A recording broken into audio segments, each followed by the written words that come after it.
जितनी हमारी योजनाएं जो हम चला रहे हैं और उसमें जो सफलता हमको मिल रही है उसकी एक करके मैंने चर्चा भी की है। उन्होंने बहुत रुचि लेकर के सब सुना भी और कई चीज़ों ने पूछी भी है करके सब सुना भी और कई चीज़ों ने पूछी भी है। साथ में जो सफारी जंगल सफारी का जो विषय अरावली पर्वत का है उसके लिए जो क्लियरेंसेस हैं वो सारी हो जाएंगी। उसके बाद मैंने उनको निमंत्रण भी दिया है कि उसका शिलान्यास करने के लिए वो स्वयं आए, क्योंकि बहुत बड़ा ये प्रोजेक्ट है।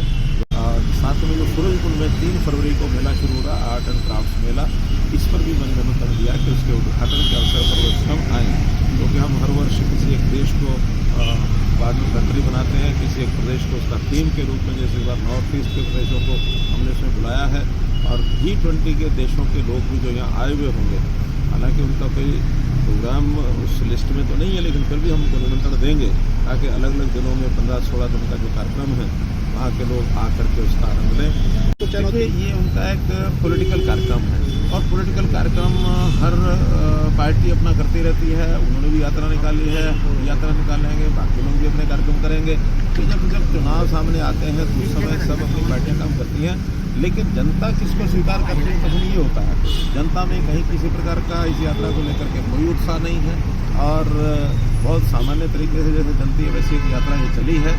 कोई राष्ट्रीय लेवल के इतने बड़े नेता के इस यात्रा का जितना प्रभाव होना चाहिए वैसा हमको कहीं नहीं दिख रहा है। और कांग्रेस जिस प्रकार से उनका अपना घर टूटा फूटा है, उस टूटे फूटे घर को ध्यान में रखें तो भारत जोड़ने की बात चला रहे हैं, तो भारत जोड़ने का काम खतरा आया हुआ भारत को।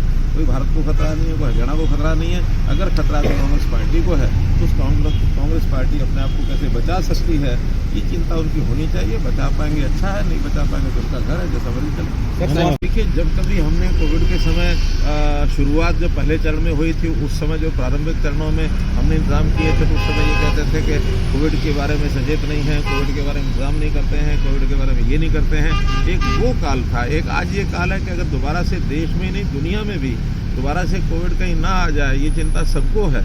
और अगर ये चिंता व्यक्त करते हुए देश के प्रधानमंत्री जी ने सब लोगों को बुला करके और आगे से सचेत होने की बात कही है, और उनको अगर कहा भी है तो एक प्रकार का उनको एक सचेत करने के लिए कहा गया है। और सचेत करने की बात को भी आलोचना करेंगे कि हमारी यात्रा के कारण से कहा गया, ऐसा नहीं है।